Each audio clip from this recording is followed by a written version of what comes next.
Get ready to freak the out at Creep IE Aftermath. This Halloween season's largest spooky-themed convention in Southern California, September 20th through the 22nd in Ontario, California. Meet celebrity guests including Juliette Lewis, Jane Levy, Nick Castle, Tom Adkins, and Billy D. Williams, as well as cast members from Terrifier 3, E.T., Mayans MC, and more. Shop at over 170 vendors and experience bloody, disgusting, curated panel Q&As, the Fear Farm Haunt, Masked Republic Lucha Libre Wrestling, food trucks, the Aftermath After Party, and so much more. Get your tickets today at creepiecon.com. Get 3 coffins ready, kid, because our latest podcast, Make My Day, is venturing off into the wild and sprawling frontier that is Clint Eastwood's career. More movies than Stephen King has books, and more genres than all of the franchises we've covered over at the Halloweenies. Now, I know what you're thinking. Do they really need to start another show? Well, to tell you the truth, in all this excitement, I kind of lost track myself. But being this is a podcast, the most powerful medium in the world for pop culture conversation, and Clint's output is infinite, you've got to ask yourself one question. Do I feel lucky? Well, do ya, punk? Find out today and subscribe to Make My Day, a Clint Eastwood podcast now, wherever you get your audio.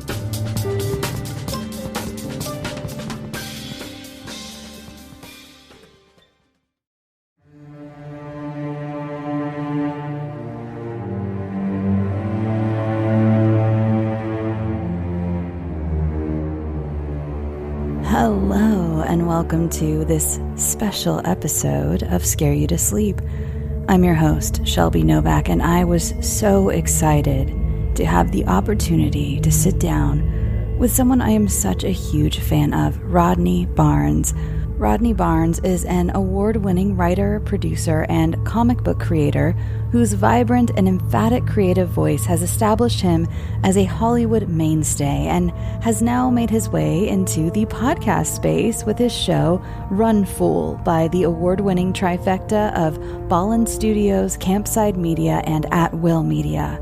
Barnes was most recently an executive producer and writer for HBO's Winning Time, The Rise of the Lakers Dynasty, chronicling the professional and personal lives of the 1980s Showtime Lakers. Barnes has a number of projects in development, including an adaptation of Chris Leslie Heinen's novel Right Around Shining for Jonah Hill's Strong Baby, with Lakeith Stanfield attached to star, a miniseries on the life of golf great Tiger Woods, and HBO's Jack Johnson limited series starring Mahershala Ali. Alongside TV, Barnes is a veteran comic book creator whose Eisner Award nominated Killadelphia now has a television show in development at Levantine TV. His publishing imprint, Zombie Love Studios, is dedicated to storytelling through unique BIPOC perspectives, including Killadelphia, nominated for an Eisner Award, Blacula, an adaptation of the cult horror classic, and Monarch, an apocalyptic sci-fi adventure series following a group of Compton school kids in the midst of an alien invasion. Barnes has also penned issues for Army of Darkness, James Bond Hemeros, Lucasfilm's Lando, Double or Nothing, Lion Forge's Quincredible, and Marvel's Falcon and Secret Empire. So without further ado, here is my interview with Mr. Rodney Barnes. Hi, Rodney. Thank you so much for being here with me today. Thank you for having me. Hello. Hi. So you have such an impressive resume, which listeners heard me go over at the top of the episode. And I have to say, I've been a huge fan of your work for forever, including your earlier work with My Wife and Kids and the Boondocks, all the way up to now with the HBO series Winning Time, The Rise of the Lakers Dynasty, and of course, your graphic novel publishing imprint, Zombie Love Studio. I actually have 2 of your novels here with me right here. I'm a huge fan. So I'm so excited to hear that Killadelphia is actually in production with Levantine TV to become a television show. Yeah, we've been developing it for a minute now. Unfortunately, because of the strike, it slowed things down. But yes, hopefully we can get back on track now because things are back and running, and see if we can bring some vampires to the TV screen. I really hope so. Me too. Do you mind if I ask how the project came together? Like, this is such an ambitious novel to make into a TV show, but it fits a television show so well. Thank you. I mean, I wrote it with TV in mind. I'm a big fan of ongoing series. That's, one of the great virtues of working at HBO is, you've got shows like The Sopranos and Deadwood and The Wire and all of these things that, I wanted to try to create one that I would like to be a part of. And I always looked at Killadelphia as being that type of thing. So I wrote it with that in mind, and the folks at Levantine were very supportive of the book and supportive of me. And my agency, I think, UTA, put us all together. And after many conversations over many months, we put together a deal. And now for the past couple of years, we've been chipping away and trying to find a cast. The late, great Andre Brower was supposed to be our lead as James Sangster, and he passed away. Oh, wow. He would have been amazing. Yes, and so, God, rest in peace. What a great actor. Yes, big time. I was a huge fan of his, and it was an honor to be able to get to know him a little bit and talk to him about the book. And, just those types of things. And like I said, the strike happening and just ups and downs and different things. It's been quite the journey. But a lot of times you look at shows like The Walking Dead, I think was in pre-production for 10 years or in development, development for 10 years. It takes a while. And I think in today's market where after the strike, you see the business sort of contracting and not as much TV is being made as what it used to be. It makes it a lot harder.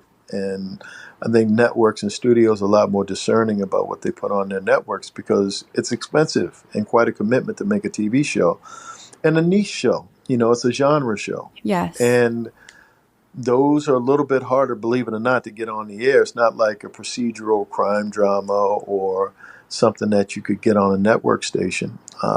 It's something that is very, very, very specific. So being able to find the right cast, me being able to write the right script, finding the right director and all of the right pieces, it's a challenge.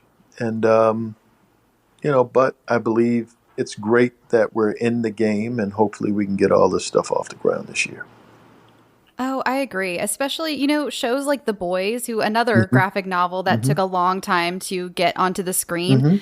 It's so crazy how these studios have, like you said, become so discerning when shows like The Boys, Walking Dead, Game of Thrones even are such specific genre-wise, but then they become these huge hits. So it's strange that they're still so iffy about, picking up these projects. Well, I think anytime that you have, a lot of times studio folks, every time a studio head or an executive champions a project, they're sort of putting their job on the line. If I say I'm going to give you $200 million to make a Game of Thrones and it fails, somebody's got to pay for that loss. So what you put your name on, what you support, and what you champion, you really have to come to the table with the right package. You have to have the right writer, showrunner. You have to have the right cast. You have to have the right director. You have to have all of these pieces together. And it's competitive because anybody who's really, really good at this, typically they're in demand.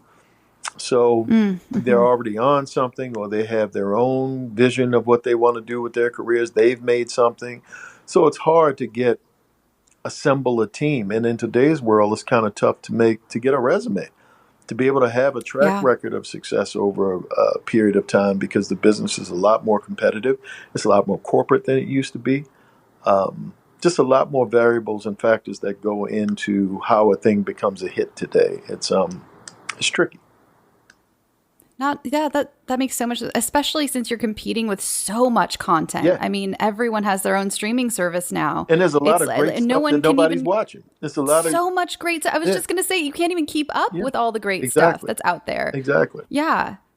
That's great. And if you remember the days like in network TV and you're not old enough to remember this, but there was a time when there was only 3 networks where you would have a show like MASH or All in the Family and they would get millions and millions, what it took to be a hit. Yeah. Because you only had 3 channels. Now you have streaming and you have cable and you have all of these other places. Now you have cell phones where entertainment comes on your phone and YouTube. And you have all of these things and video games and things that take away the relationship you used to have as a kid when you woke up on Saturday mornings watching cartoons, and it was like a really simple process. Well, those water cooler shows. Exactly. I feel like we've kind of lost that. Exactly.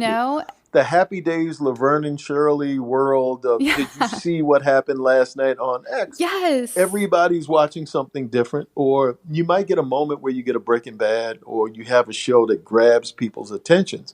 But a lot of times you'll have shows like The Bear, or there was another one I just saw a thing for on Netflix. And Netflix is really good at coming out in cycles of making great things, and just Making of a Murderer, or whatever it is. Oh, yeah. And now what you have is people will tell you, hey, did you watch this? And you can jump in because it's streaming. So you may not have seen it from the beginning, but it's still there that you can jump in and, move it to the top 10 or whatever. It's just like success is just so different now than it used to be, that it makes it great if you're the studio or the network, but more difficult if you're the creative trying to jump into that process. Yeah, you're kind of relying on word of mouth these days. Oh, big it's time. Not just what's there. It's and heat. What people are talking about. Yes, heat, exactly. If somebody sees a great book or a great thing, what's considered to be a success now is different. Like, you look at Game of Thrones, big hit as a book. But how many years did it take George R. R. Martin to become successful, or Stephen King to become successful, or any of these people to build, Neil Gaiman, whoever, to build themselves into brands and franchises in order to have people look at them and say, hey, we need to make this a movie immediately, or a TV show. A guy like me, my career has been sort of a TV writer for a while, feature writer, comic book guy over here. Now I'm writing a novel, and I've got podcaster. I've got all of these things, and they're all in different places. It's not just one thing. It's not just one thing. Yeah, I agree. And I actually have a question for you later about your eclectic resume, because I feel like you almost can't be one thing anymore.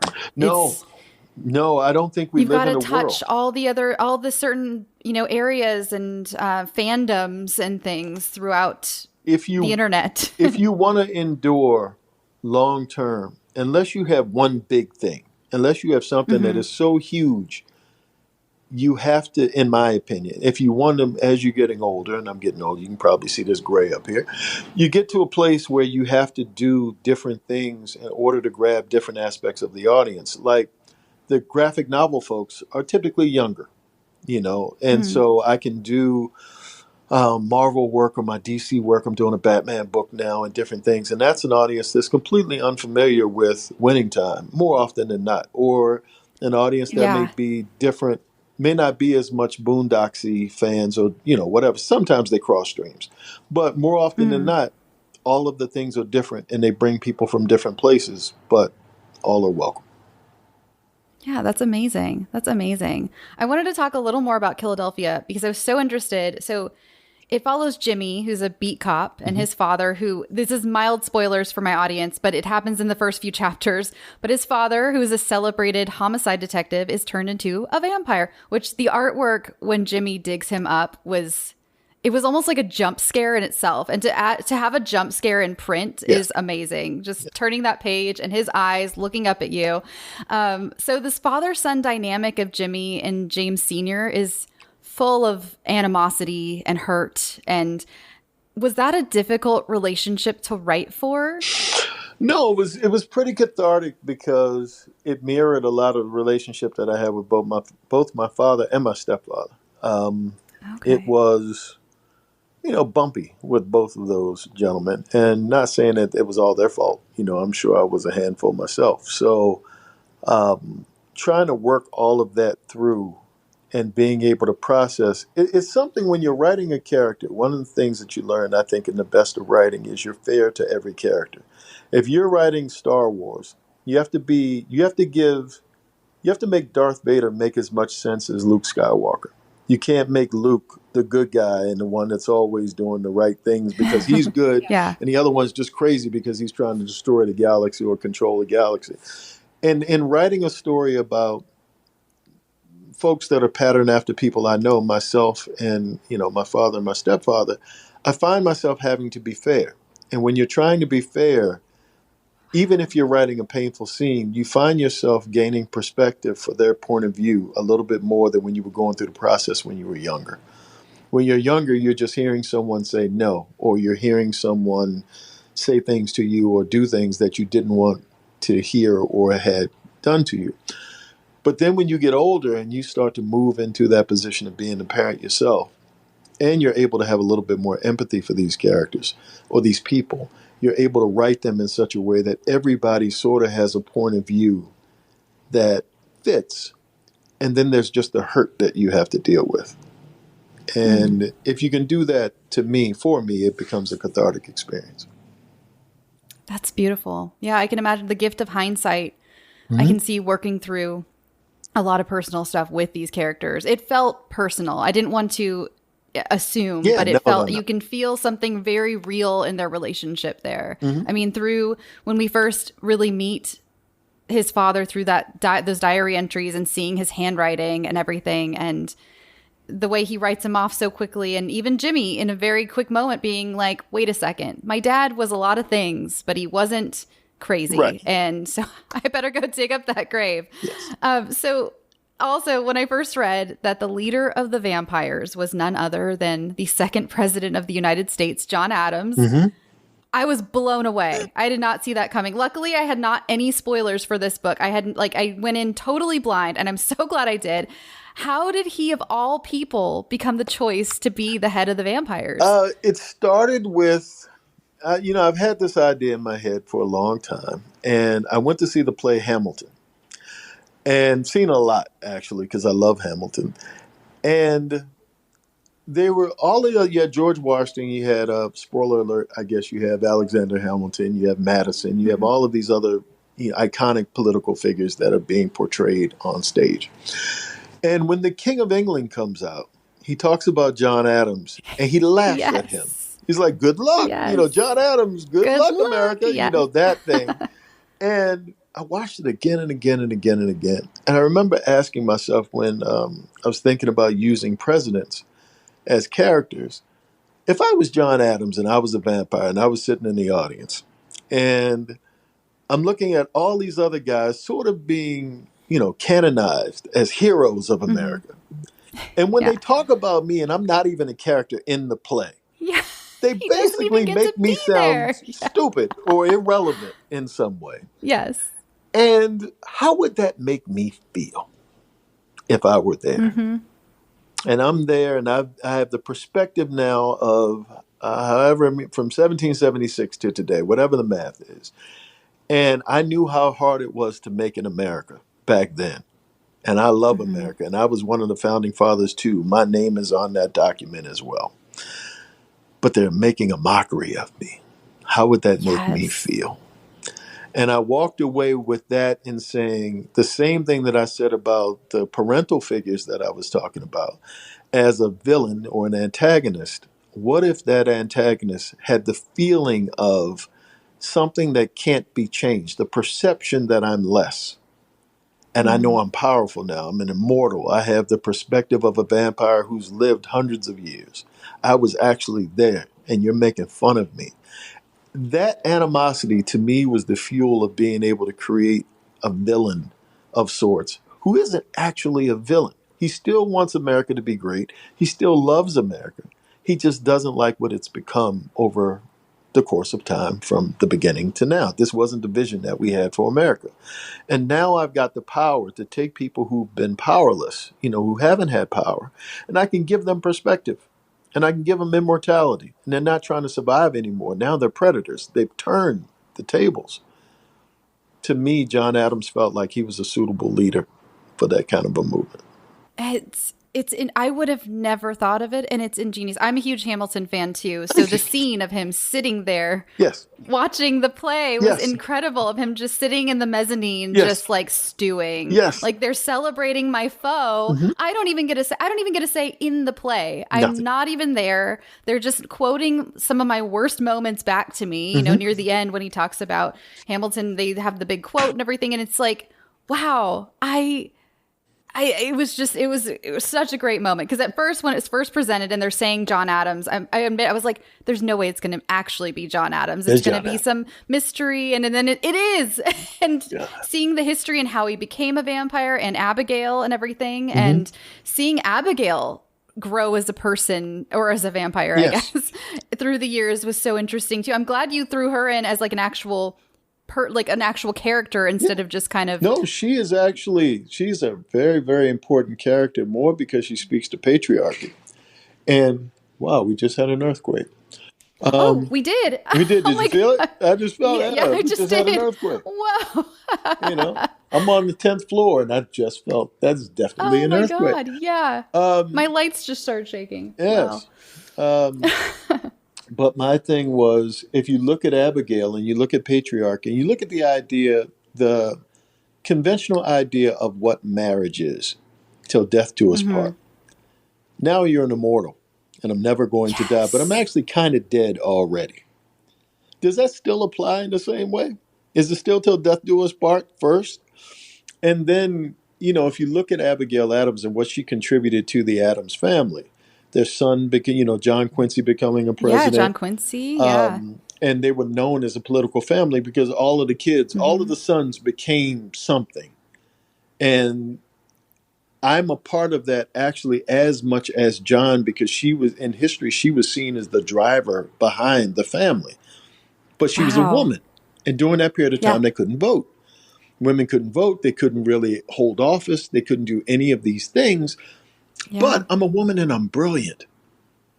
So I'm being suppressed. And now 200 plus years later, and we've had Gloria Steinem and the women's movement, we've had all of this. Why would I still be the same thing to John that I was a couple of 100 years ago? Why would I put myself in that position? And then what does marriage mean? What does their partnership mean? Everything is redefined in her eyes, but in his eyes, you're still my wife. So it becomes complicated. And there was something about that air of complication that I'm not just dealing with, in quotes, a female character. I'm dealing with a different idea of what was to what is. And it felt like just a natural, if I'm dealing with ideas of sociology and politics and culture, why wouldn't I be able to deal with the evolution of what all of these various movements have been, but through the eyes of characters? The emotions of characters, not just so much me pontificating what I believe it is, but what must it feel to actually have been back there to where we are today. That's amazing. You're doing kind of what Hamilton did for Eliza Hamilton with Abigail Adams, and that we've all found out through Hamilton that Eliza was actually, since the play I've looked into, and they've found her handwriting on some of his notes and some of his speeches and things, and it turns out she was a much bigger part in, who Hamilton was than anyone realized. Big time. And same with Abigail Adams. I didn't really know much about Abigail Adams until I was reading this. And I was like, oh, she was a big deal. Yep. And not to mention, again, the family aspect of kind of the juxtaposition of the father and son we follow to never really meeting John Quincy, but seeing the moment where John Adams explains, I decided not to turn my son. Yes. And that was a very, you can take a lot from that moment, and him being at the grave. And it's like, he didn't bring his son along with him to the legacy, and that was really powerful to see the way, John Adams let his son die, whereas our friend Jimmy brought his father back to life almost. Yes. And when you think about that, I think about the complications of that. There are a lot of questions that are opened up. John Quincy, I think, is respected more in history than his father. I would say so. As a president. Yeah. And so was it that my son had his time, his legacy, is already there, or was my son better at this than me, and do I not want competition? Yeah. Where is the motivation? Or am I just not happy? Is there something under being a vampire that's an aberration to me?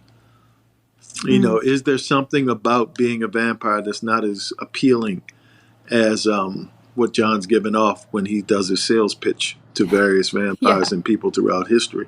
So there's a lot of stuff, there's a lot of stuff history-wise to unpack when you asked that question about why he didn't bring him back. And some of my favorite parts of the book are when, he's sitting on the porch, when John and Abigail are sitting on the porch in Quincy, Massachusetts at night because they can't come out in the daytime. And they're thinking about, okay, what do we do now? How do we move forward in life? What do we do? Yeah, what do we do? Yeah. And part of that is we used to do so much. We were in D.C. We were at the White House. We were in Congress. We did all of these things. And now we're just immortal and we're sitting on a porch looking out over the fields, wondering, how do you manage time when you have all the time in the world? Our time, because we have such a short amount of time, becomes precious, which is what I think the point is. And as a vampire, you don't really have that. Yeah, that's amazing. Wow. Anyway, everybody go get Killadelphia. There's a few volumes. We're just talking about the first volume. Yeah, the hardcover. I have a box of hardcovers for volume 2 that are sitting over there in the corner right now. Amazing. Yeah. That's awesome. Okay, so I wanted to shift to writing in general. So you have such an eclectic career. Did you initially set out to be a television writer or a graphic novelist? Or what was your initial I set journey? out to get a job. That was the first thing that I set out. I'm looking on my shelf to see if I have, I don't see one. I set out, it's odd because I used to think everybody in Hollywood must be a genius, and I'm not a genius. I still haven't met a genius yet. The conclusion that I came to is that I found a lot of people who were deeply committed to the craft of writing, and writing is really rewriting. It's the ability to have the emotional stamina. I've worked with a couple of people who had the emotional stamina just to keep going until the document is the best version of what it can be. I didn't always have that. So a lot of these, in quotes, jobs that I've had from zero to now really have been sort of a proving ground and a training ground for me to find that emotional resolve to keep going and keep writing. And it was... I came out. I lived in my car when I first came to LA. That romantic story that we all had. Yeah. You come out homeless. You live in your car until you get an opportunity. That was sort of my story, and it wasn't so much that I knew enough or had the confidence enough to say I'm going to be a TV writer. I'm going to be a movie writer. I'm going to write graphic novels. To me, it was that I want a job. If I can just get a creative job, because I had a bunch of I worked at I was a security guard. I was a location manager. I was an assistant location manager. I was the guy that would shoot homeless people away from the set when we were trying to keep them quiet, when we were doing the shots. I was a coin guy, the token guy at a porno bookshop from midnight to 5 a.m. I've had every job that you could possibly have. As far as survival is concerned. So for me, it was just getting from 0 to 1. Like, how can I get from all of these odd jobs to someone just giving me a job? And I was fortunate enough that my wife and kids was my first WGA gig. And I met some really great people there who took an interest in me and started to help me create a path for myself. And that path was as much psychological as it was practical. I had to learn just to have, there's this thing called imposter syndrome. You're in a writing room and you're sitting at a table and people are paying you and bringing you food and treating you like you're this deity. And you're saying, at what point do they realize I shouldn't be here because I don't know what I'm doing? And I'm around people who are seasoned and been doing this for 20 years and they're great at it. And they got all the confidence in the world. And it took a lot of time to get from the identity of the guy that's in my car that had all of those jobs to a guy that's now sitting in a room and confidently writing and contributing to the making of a television show. That's amazing. So one thing I've noticed you really have a knack for when it comes to horror, because I know you started in comedy, but there's a lot of levity in your projects. I mean, even like that scene of John Adams going to Hamilton, the surprise of turning the page and seeing the actual Hamilton logo was like, okay, wow, here we are. And it's to different degrees depending on the story. But how do you balance comedy and horror so well? First, thank you. The second thing is I grew up not liking you have the horror that I don't want to name any names, but there are these movies where the horror is comedy. You know, like it's, I like comedy in horror movies that comes from the scene and comes from the characters. There's something scary happening and the characters are reacting in a way that it's almost, the comedy is how they deal with trauma, how they deal with fear, how they deal with it personally. Then you have other scenes, and the point of the scene is to be funny. And when it's supposed to be funny, it takes away from the horror for me. Yeah, So, that makes sense. Starting off as a comedy writer, when you mentioned Wife and Kids, Boondocks, and Everybody Hates Christmas around the same time, those three shows were comedies, but they were comedy in relationship to, they were sitcoms, but they were all really heavily influenced by the idea of family. So then when I'm writing horror, if I'm dealing with a group of people and they're all dealing with a horrific moment, one of those characters is going to see the world differently than the rest of the characters that are in the scene. I use the comic relief, that's that character, and hopefully if you become familiar with that character, he's probably going to say the thing that you're thinking, but he's going to say it in a funny way. And all the other characters may be serious or someplace in between. But I always try to put some levity someplace in there and some character that would just see the world the way a common person would. Yeah, I love that. I feel like it roots it in realism because we're not all taking it. The subject matter isn't taking it as seriously as you would expect. Yes. And yeah, they're saying the thing that you would say, you would whisper to your friend in the theater. And when they actually say it, it's like, oh, okay, they're real. They're real people. Someone real wrote this, you know? And I think it can build empathy as well for the characters when they reflect you. When they do the thing that you would do, I think that's the thing that that we all sort of relate to. Yeah, I agree. Monarch is actually, I think, is a great example of this. Like the setting of the kid, for those who don't know, it's a setting of kids in Compton dealing with an alien invasion. And it reminded me of something in the vein of like Super 8 meets Attack the Block, but with a more sinister tone. And one thing I really appreciated, speaking of like things that, just keeping things real, I appreciate how high you keep the stakes. Like you keep the stakes high. And I feel like there's a lot of cop out in media these days where all your favorite characters are a little too safe. Yes. You know they're going to make it to the next season because you just do. And that's one thing I really appreciate about your work is I don't feel like anyone's safe at any time, but not to a like anxiety degree, but just to a realistic degree. Yeah. I used to love TV shows where, if you think of The Sopranos, there was a show Oz that was there before that, or Oz, Deadwood, or any of those shows. You never knew, with the exception of maybe the lead. Anybody could die. Like Stringer Bell died on The Wire, or it's like guys, Omar died. It's like there were people. Spoiler alert if you haven't seen The Wire, but you're really late. Spoiler. You're 25 years late. Yeah. But it's there's so many characters that a lot of guys in the beginning had the courage to kill a character that everybody loved. But in order for that to happen, you had to live in a world where everybody was susceptible to death. If there are real stakes and there's real danger, even the people that you love are in danger. And all of us in life are susceptible to death and danger. Like we're all walking around with, hopefully we make it through a day. You never know. Fate could come knocking on our door at any moment. And so I think when you have a heightened reality, when you're talking about science fiction, you're talking about horror, if you can create a world that is reflective of that, we're talking about an alien attack. The aliens aren't going to say, you know what, that's the lead in the show, or this is the lead in the book. We should leave him alone because people really like him. No, that person is just as susceptible as everybody else. And when you're saying in a book like Monarch, all the teachers are gone. It's just kids. And we don't know what we're doing.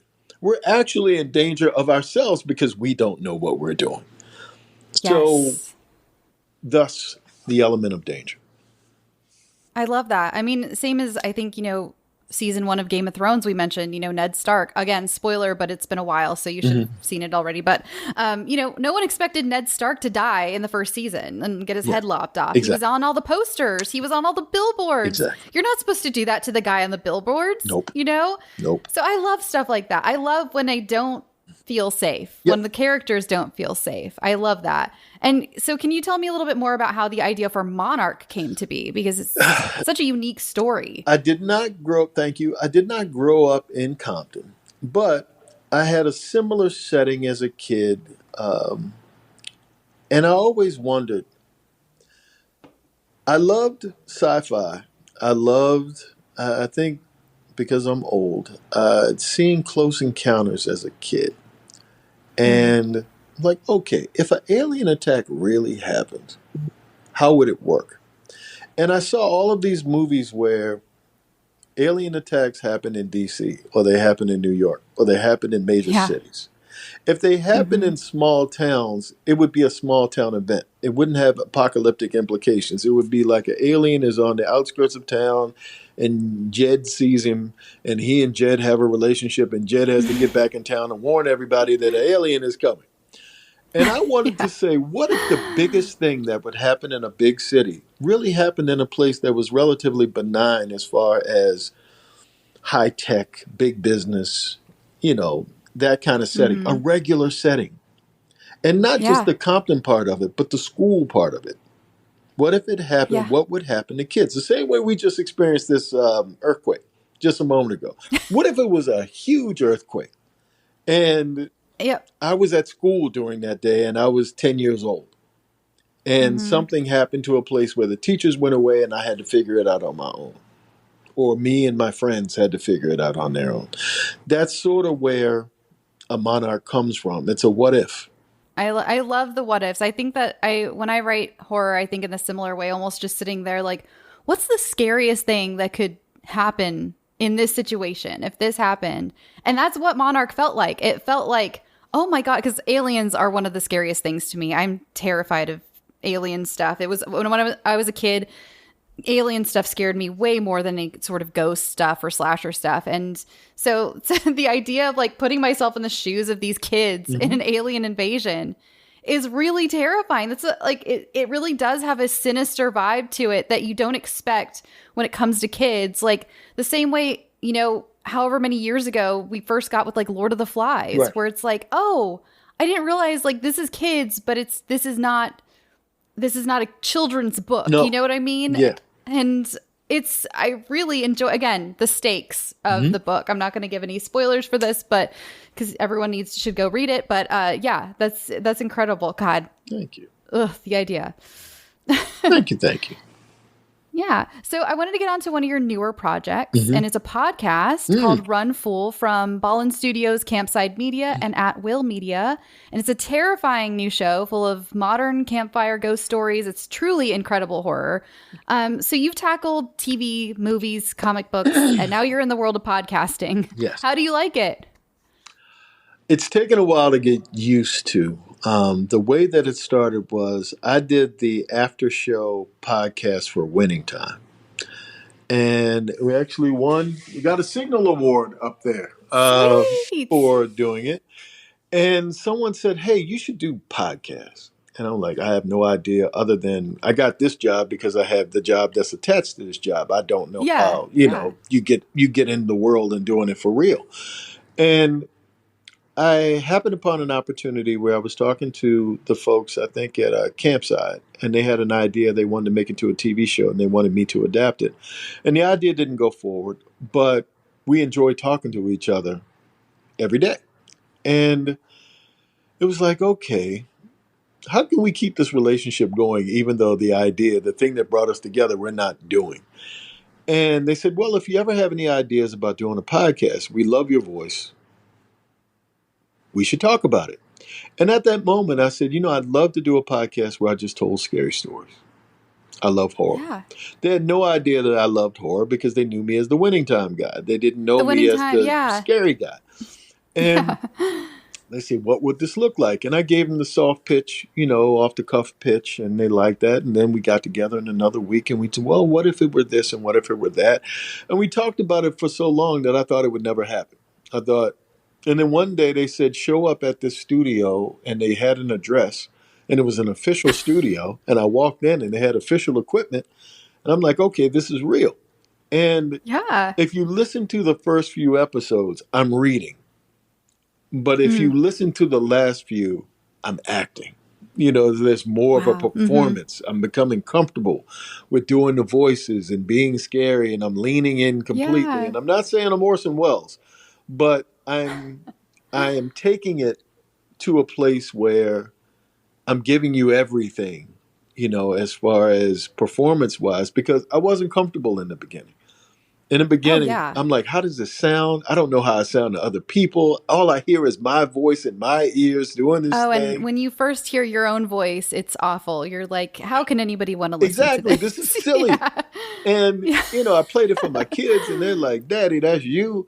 And I'm like, yes, it's me, but do you like it? It's like, you can't be scary. You're our father. And I'm like, okay, I don't know. I can't take that. I don't know how to take that either way. But again, over time, and that first name that you mentioned, Mr. Ballin, John does such a great job with his. He's great. And he's fantastic. So natural with the plaid shirt and the baseball cap, and he has his hand movements and all of his gestures, and because and when you do a thing, and he's got his thing, and it took me a while to create my bridge to getting from, boy, I can't stand hearing myself in my ears, to performing and getting into that place where I find my own voice. And I'll say that even for graphic novels and television, with each step of each thing, I had to find my voice in each thing. I had to figure it out. And finally, I think with certainly the last 15, 20 episodes of Runful have become fun. I actually look forward to going in and doing it. And there's certain episodes, I think we have the greatest writers and the greatest sound folks. And we all love horror, and we all put our hearts and souls into the stories. And so I think that resonates over time. It does. If you're listening, it really does. We're really having fun. And I think if you care, it's easier for the audience to care because you're not just doing a job. I don't think very few people do podcasts and get rich. So it's not about the money. It's not about the business of it per se. It's about, I really love horror. I really love scary stories. So being able to tell a campsite story, a campfire story, where it feels like when I was a Boy Scout and I would get the troop master who could tell a really great story, that's the guy that I'm trying to be. Oh, that's amazing. And, audiences pick up on that. They pick up on people being genuine and genuinely being into something. Because, I think especially with podcasting growing, we've seen the celebrities who get into podcasting just for kind of a quick buck. And you hear that they're not that into it. You hear the lack of passion in their voice, and you can hear, and I've even heard of other shows that have been pumped out by certain studios. I'm not going to name names, obviously, but that it's kind of a machine, and it's almost like listening to an AI read a Wikipedia article, basically. Yes. It sounds kind of like Morgan Freeman. It's a little Morgan Freeman like. Yes. It's like, and they go and they like you can see the casting call for it, and it's like Morgan Freeman-esque. Yes. Yeah. Yes. Exactly. We couldn't get Morgan, but we got Tommy Freeman, and he came in, and he's going to try. And it's not the same thing. You need a person. I grew up, there were these late night creature feature shows, and we would have, in Maryland, there was a guy, Count Gore Vidal, and he was the guy that would lead you into the old Universal movies, and he would get out of a coffin, and he would be dressed like Dracula, and there'd be smoke all around, when he came out, and he would creepily get up, and he would do like a really campy, goofy thing.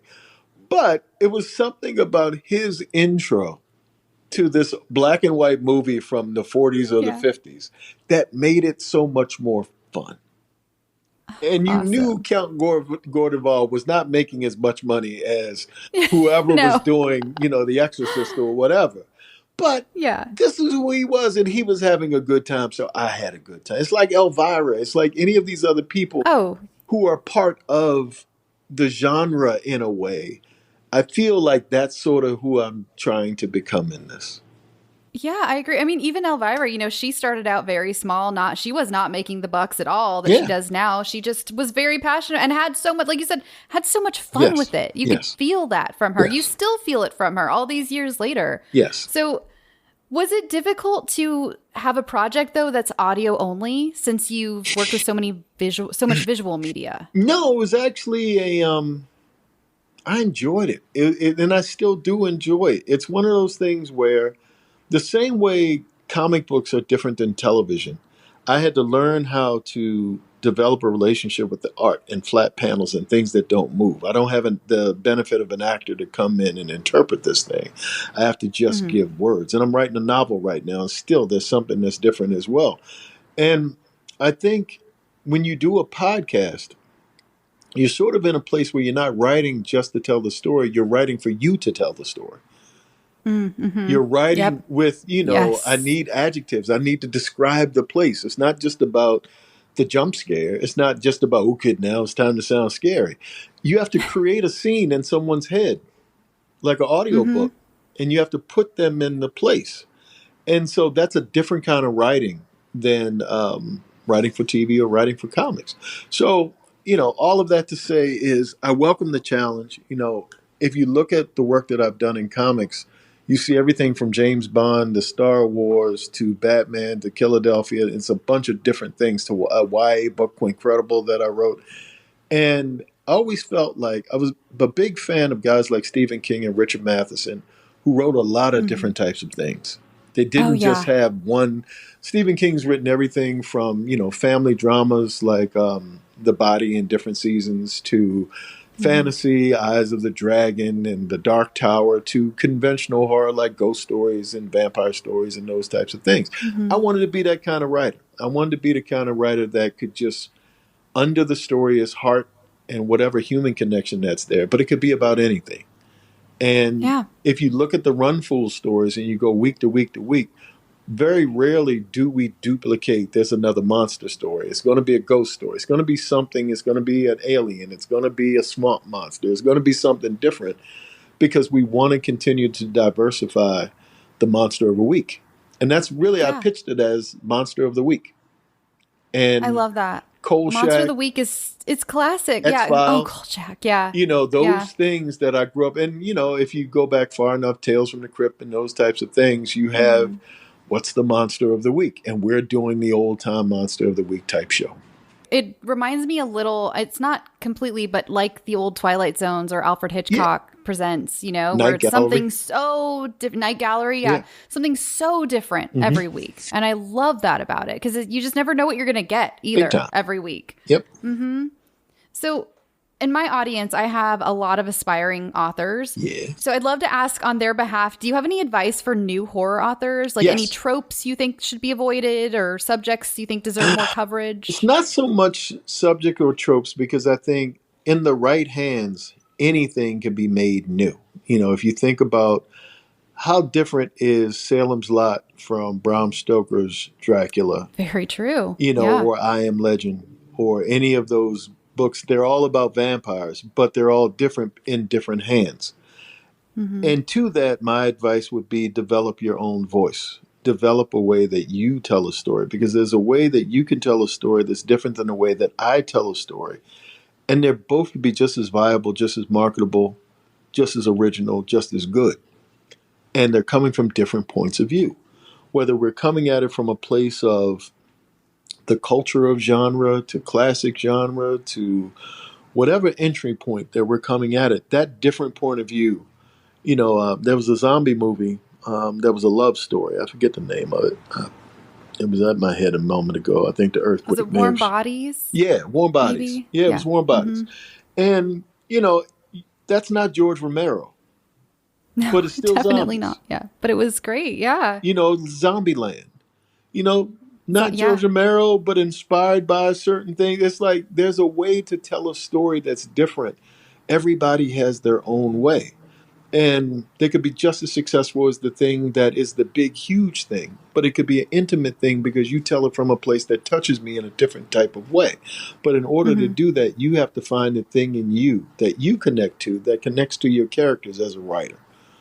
There's something inside of you. And if you just go from the academia of it, this is good sentence structure, this is good plot, this is good narrative, and all of those things are important devices and themes, and all of those things are important.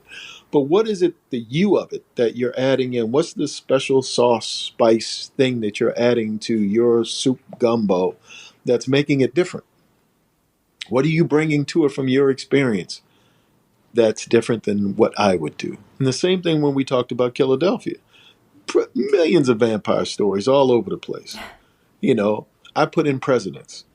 You know, I set it with cops in a major city because I'd never seen that before. And that was part of it. It's like, okay, I've never seen that before, but what can I add? My relationship with my family. You know, and I'm going to add that element to it. And what would happen if, you know, it started with, I was standing by my father's gravesite and we were estranged at the time. And I always say, what if we had more time? And what's the thing that would take time away if he was a vampire? What if I had a shovel right now and I dug my father up and he was a vampire? What would he say? He would probably have something cynical to say. So if you look at Killadelphia, you get to the end, he digs his father up and he has something cynical to say. What took you so long? Exactly. And if you are a writer and you have an experience in life that's different than the one that I have, but still connects. A lot of people have parent issues, husband-wife issues, interpersonal issues, whatever, that connect to the larger idea of what people are. If you can somehow infuse your perspective into that, your voice, your thing, that to me can put you on a path to where you develop a style. I don't believe Hollywood buys, at least maybe today it's different. They buy writers, they buy voices. You can look at a Jordan Peele movie and tell us a Jordan Peele movie, and it's going to be different than the typical average Blumhouse movie. You know, it's going to be different than Rob Zombie. It's going to be different than a lot of people. And M. Night Shyamalan, the reason we can say these people's names is there's something unique about what they do. That's different. I try to have humor, heart. I try to make as much. If you think about Run Fool, what's the math of Run Fool? There's a horror story, but there's a human story walking next to it. And both of them have just as much emotional weight. And that's the math of it because that's the math of me. If you read Killadelphia, you're going to get as much heart as you get, or as much human stuff as you get horror. And if a writer's out there and they have their way of approaching it, you know, sarcasm, anger, you know, whatever, that could be their entry point into the business. That's amazing. I think that's going to be very helpful for some people. I feel like some people do try to grab onto what they think they should sound like. Every once in a while, that person gets lucky. You know, every once in a while you get lucky and you do your version of Transformers, you know, and you hit the lottery. But I think more often than not, you know, there used to be a time when I remember the advice that writers would get would be, if you write a pilot for television, do something that's successful on the air, like write your own 2.5 Men or write your own whatever the show is. And the thing is, you'll never be able to write it as good as they do because they're in the writer's room and they know the characters. They created the characters, so they're going to write it better than you do. And to me, if I'm going to hire a writer to be in a writer's room and write next to me, I want to know who that person is, more so than their ability to mimic what I do. Yeah. I like that, especially, you know, older TV, back when TV was allowed to get, you know, more than 2 seasons and they had multiple, more than 6 episodes. You could see the shift if there was a difference, if a showrunner got replaced or a writer's room got replaced. The show got you changed. could feel the shift. The show completely changes. I think Community is one a lot of people point to is like there's a whole season where there was a different showrunner, different writers. Game of Thrones at the end. Yeah. The very end. Yeah, that's gonna live in TV history. Not in a good way. Walking Dead. So Walking Dead. Yeah. You look at the Frank Darabont first season and the middle of the second season, and you look at how things changed. Though that first season was radically different than where that show ended up. Yeah. You know, I didn't keep up with Walking Dead for a while, and I dipped After back Glenn in died, because I left. I left after. Yeah, a friend of mine's a huge fan of it, so I kind of dipped back in, and it was like, whoa, this is not the same show I saw in the first season. Like this, it was like watching two completely different shows. It was really wild. Yep. Well, speaking of like media, is there any media that inspires you that you would recommend for anyone to check out? Like any movies or books that bring you inspiration? Here's the bad thing. Well, as far as writing is concerned, there's a great book by Stephen Pressfield called The War of Art. I love The War of Art. It talks about resistance and process and how to avoid procrastination, even though there's some executives saying, if you've read that book, where's my stuff? Because I'm procrastinating right now. But that's a great one. The bad thing about me is I have gotten to a point, because I live in LA, there are so many theaters that show older movies that I go to old I have the movies same problem. like they're new. I went to Dog. Yeah. Somebody asked me the other night, what's the last time you went to the movies? And I said, Dog Day Afternoon. And they were like, in the 70s? I said, no, 2 weeks ago. I saw it over at the Arrow. Yeah. I went to the Sidney Lumet I thing. love the Arrow. I just went to see Space Odyssey there a few there weeks you ago. go. Yes. Yeah. And I saw Apocalypse Now at the Egyptian. And it's like, I go and I'm a member, of, and I go to the Los Feliz and the Egyptian and the Arrow, and I go to those. I'm more excited about that than I am about most typical new movies. And not because I have anything against new stuff, but I know when I go in, there's a feeling I'm going to enter with and I'm going to exit with, then a sense of anticipation. And I always see something, no matter how many, I've watched The Exorcist at least 500 times. I'm not joking. I always see something different. Whether he's in Iraq and there's a different move and there's a different thing or something Linda Blair does or something, there's something different. And, it inspires me. And I love that kind of storytelling and pacing. So old things. I go see old things. Yeah. Older movies took their time, and that's what I really appreciated about them. Like Space Odyssey, I was there. That's a hard one too. I was there with a lot of first time viewers, and there was actually I was there by myself, and this other guy who was there by himself was next to me, and I could hear him upset because he's like, especially that opening scene with the apes. Oh, he was just like, by the time they throw the bone up in the air, you're like, what's going to happen? Yeah. He was like, I didn't know this took so long. Because we've all seen it, mimicked in other media, that opening scene, like in History of the World and everything. But all the little, facsimiles of it are, a couple minutes long. Mm-hmm. Not a full, I don't even know how long, 15-minute sequence, I swear, and but I love that about old movies. I love that they make me slow down and they make me crawl with them. If you go see The Exorcist, it's literally 45 minutes before, in quotes, something happens. Like you're in Iraq, you're in Georgetown. Mom is an actress, and Linda Blair is running up and down the steps, and she's a little girl, and she's happy, and Max von Sydow is going, this archaeological dig. Nothing's happening. There's nothing to say that, and now if you go to your typical horror film, within the first 3 minutes, you're going to get a loud sound. Something's going to jump out. And then the credits come. And you're in the movie. Mm-hmm. And back then, you had to wait. I think Jaws was different in the sense that you had to kill, spoiler alert, and immediately. But then you had a moment before there was going to be another one. And Chief Brody had to figure out what he was going to do. And is this really real? And what's the danger? That was a beautiful accident because Bruce didn't work, so they kind of had to slow it down after a second. Yeah. Yes, but the pacing required you to get into the story and get into the characters and what's going on in the backstory of their lives. And Chief Brody is in Amityville for the first time, and he really doesn't like the water, and he wants to go back to the mainland, and the family's new. Are we going to stay? And, the guy that ironically hates the water is the guy that has to go out and try to be the hero. And you don't get that type of film anymore. Now I remember when I was doing my first Star Wars adaptation was Lando Double or Nothing. It was Lando Calrissian. It was a spinoff, a prequel to the Solo movie. And I went to read the script and see the film for Solo.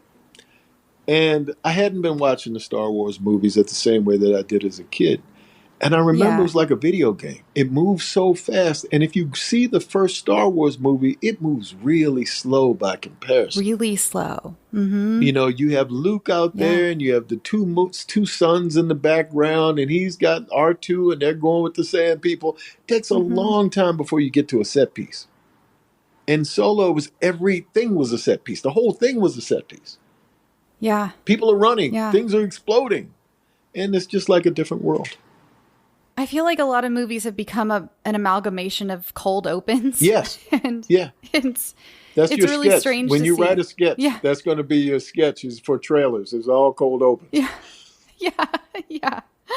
Oh my God. Well, thank you so much for spending this time with me, Rodney. Like it was honestly an honor to talk to you. And thank you. Everyone, please go check out Run Full. It's available on all podcast apps. It's incredible. There's a few episodes out already, and there are a lot more to come. So please go check that out. I'll leave a link in the show notes. And anything else you'd like to say or impart on the audience before we go? Thank you for listening. Thank you for your support. Thank you, too. Thank you for the time. Get 3 coffins ready, kid, because our latest podcast, Make My Day, is venturing off into the wild and sprawling frontier that is Clint Eastwood's career. More movies than Stephen King has books, and more genres than all of the franchises we've covered over at the Halloweenies. Now, I know what you're thinking. Do they really need to start another show? Well, to tell you the truth, in all this excitement, I kind of lost track myself. But being this is a podcast, the most powerful medium in the world for pop culture conversation, and Clint's output is infinite, you've got to ask yourself one question. Do I feel lucky? Well, do ya, punk? Find out today and subscribe to Make My Day, a Clint Eastwood podcast now, wherever you get your audio.